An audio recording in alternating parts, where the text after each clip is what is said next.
الحمد لله رب العالمين والصلاة والسلام على أشرف الأنبياء والمرسلين. திருக்குர்ஆனுடைய சிந்தனைகளில் 5வது தலைப்பாக நாம் பார்ப்பது அநியாயம் சார்ந்த சில விஷயங்களை அல்லாஹ் சொல்லி காட்டுகிறான். அல்லாஹ் சொல்வான், யா அய்யுஹல்லதீன ஆமனூ லா தஅகுலூ அம்வாலக்கும் பைனக்கும் பில் பாத்தில்.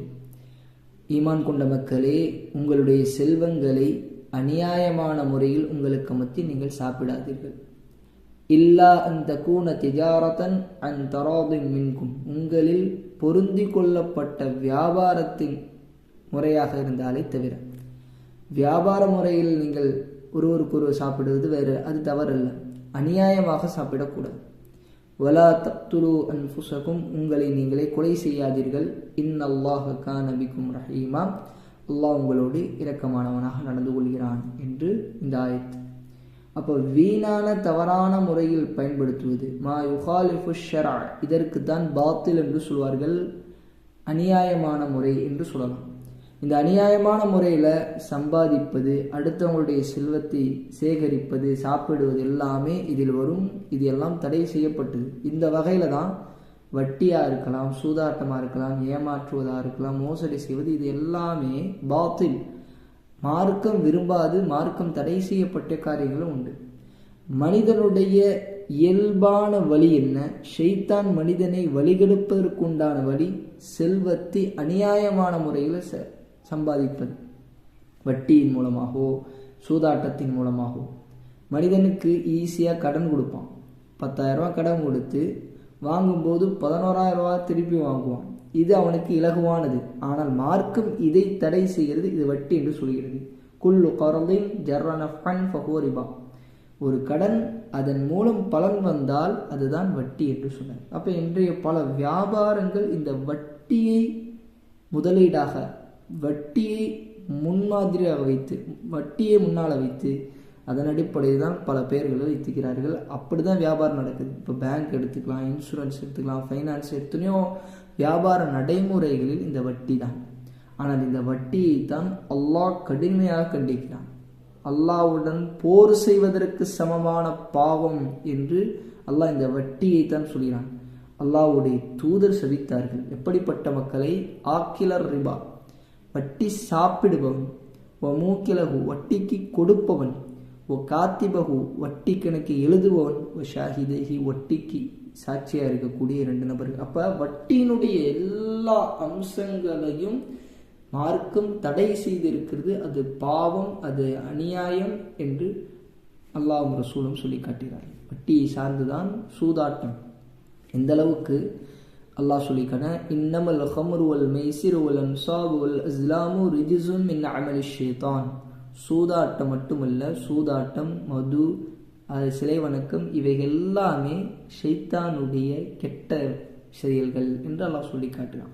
இணை வைப்போடு சேர்த்து சூதாட்டத்தை அல்லாஹ் சொல்லி காட்டுகிறான். அப்போ மிக பெரும் பாவம் இந்த சூதாட்டம். ஆனால் இன்றைய காலகட்டத்தில் எத்தனையோ சூதாட்டத்தின் மூலம், சூதாட்டம் தான் அந்த வியாபாரம். வெளிரங்கத்தில் பார்க்கும்போது வியாபாரமாய் தெரியும்.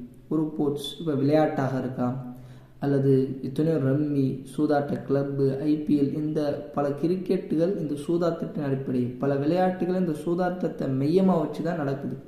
அப்போ இந்த மார்க்கத்தின் ரீதியாக இது ஹராமாக ஆக்கப்பட்டிருக்கு. பல மார்க்கெட்டிங், பல ஏலங்கள் எல்லாமே சூதாட்டம் தான். அதில் யாருக்கு வரும்? காசு கொடுத்தவர் ஒருத்தராக இருப்பார், வர லாபம் வந்து வேற ஒருத்தராக இருக்கும். அப்போ எப்படியெல்லாம் இந்த சூதாட்டம் இன்றைய சூழலில் பல்கி பெருகி இருக்கிறதோ, அதனால தான் அல்லாஹ்வும் ரசூலும் இது அநியாயம், இதையும் தடை செய்திருக்கிறார். அதே போன்றுதான் ஏமாற்று வேலை. நபி ஸல்லல்லாஹு அலைஹி வஸல்லம் அவருடைய காலத்தில் கடை வீதிகளில் தானிய குவியல்கள் எல்லாம் வைத்து கொண்டிருப்பான். ஒருத்தர் உணவு கோயிலை வித்துட்டு இருக்காரு. நபி ஸல்லல்லாஹு அலைஹி வஸல்லம் அந்த உணவு கோயிலில் கை விடுறான். கை விட்டு எடுத்தால் ஈரமாக இருக்குது கை. அப்போ நபி ஸல்லல்லாஹு அலைஹி வஸல்லம் என்னதுன்னு கேட்குறாங்க அந்த கடைக்காரர்கிட்ட. இப்போ அவர் சொன்னார், அல்லாஹ்வின் தூதரே, நேற்று மழை பெஞ்சதுனால சில தானியங்கள் ஈரமாயிடுச்சு, அந்த ஈரமானதை நான் உள்ளே வச்சு காய்ந்ததை மேலே வச்சுட்டேன் அப்படின்னு சொன்னபோது நபி ஸல்லல்லாஹு அலைஹி வஸல்லம் சொன்னார்கள், அந்த ஈரமானதை நீங்கள் மேலே வச்சுருக்கோம்ல, அதை பார்த்துட்டு மக்கள் வாங்கலாமா வேணாமான்னு வாங்கி பார்த்துருப்பாங்க. ஆனால் நீங்கள் ஏமாத்துறீங்கல்ல, மறைக்கிறீங்களா? அப்போ தான் நபி ஸல்லல்லாஹு அலைஹி வஸல்லம் சொன்னார்கள், மன் வஷ்ஷ பலைசமின்னா, யார் ஏமாற்றுவாரோ அவர் நம்மை சார்ந்தவர் என்று சொன்னார். அப்போ வாங்குவரும் ஏமாந்துடக்கூடாது. மார்க்கத்தின் பொறுத்தவரை வாங்கக்கூடியவரும் ஏமாந்துடக்கூடாது, விருப்பவரும் ஏமாறக்கூடாது. அதனால தான் பல வியாபாரங்கள் தடை செய்யப்பட்டிருக்குது. வெளிரங்கத்திலையும் சரி மறைமுகமாகவும் சரி, இது வாங்குபவருக்கு ஒன்று நஷ்டமாக இருக்கும் அல்லது விருப்பவருக்கு நஷ்டமாக இருக்கும். இப்போ மார்க்கத்தில் இரண்டு சாராரும், வாங்குவரும் சரி விருப்பவும் சரி, நஷ்டம் அடையக்கூடாது. அதனால தான் பல வியாபாரங்களை நபி தடுத்திருக்காங்க. நபி ஸல்லல்லாஹு அலைஹி வஸல்லம் சொல்வார்கள், அத்தியபுல் கஸ்ப், சிறந்த வியாபாரம் சிறந்த வருமானம் என்ன தெரியுமா? கஸ்பு துஜார் அல்லதீன இதா ஹத்தஸு லம் யக்திபு, அவர்கள் வியாபாரத்தின் போது பேசினால் பொய் பேச மாட்டாங்க. வியாபாரம் செஞ்சால் பொய்யோடு வியாபாரம் செய்யக்கூடாது, பொய் சொல்லி விற்கக்கூடாது. இதா வஅது லம் யுக்லிஃபு, வாக்கு கொடுத்தால் வாக்கை மீறி விடக்கூடாது. இதா துமினு லம் யஹூனு, அவர்களை நம்பி பொருள் வாங்கப்பட்டால் ஏமாற்றி விடக்கூடாது, மோசடி செஞ்சக்கூடாது. கடன் வாங்கினால் இழுத்தடிக்க மாட்டார்கள், கடன் கொடுத்தால் திருப்பி கொடுங்கன்னு சொல்லி சிரமப்படுத்த மாட்டாங்க. இப்படிப்பட்ட மக்கள் தான் என்று சொன்னார்கள் நபி ஸல்லல்லாஹு அலைஹி வஸல்லம் அவர்கள். இந்த ஆயத்தில் அல்லாஹ் அடுத்தது குறிப்பிடுதான், லா தக்துலு அன்ஃபுஸக்கும், உங்களை நீங்களே கொலை செய்து கொள்ளாதீர்கள் என்று. உலகத்தில் முதலாக நடந்த பாவம் என்ன? கொலைதான் முதல் பாவம். ஆதம் அலைஹிஸ்ஸலாம் அவங்களுக்கு 2 மகன், ஹாபில் காபில். 2 பேருக்கும் ஒரு மத்தியில் ஒரு பிரச்சனையின் காரணமாக காபில் என்பவன் ஹாபிலை கொலை செய்தான்.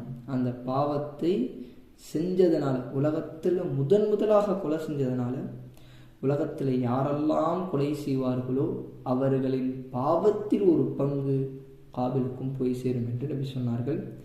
குர்ஆன் இந்த கொலையை கடுமையாக எச்சரிக்கை செய்கிறது. மன் கத்தல நஃப்ஸன் பிகைரி நஃப்ஸின் ஃபகஅன்னமா கத்தல நாஸ ஜமீஆ, ஒரு ஆத்மாவை அநியாயமாக கொலை செய்தாலும்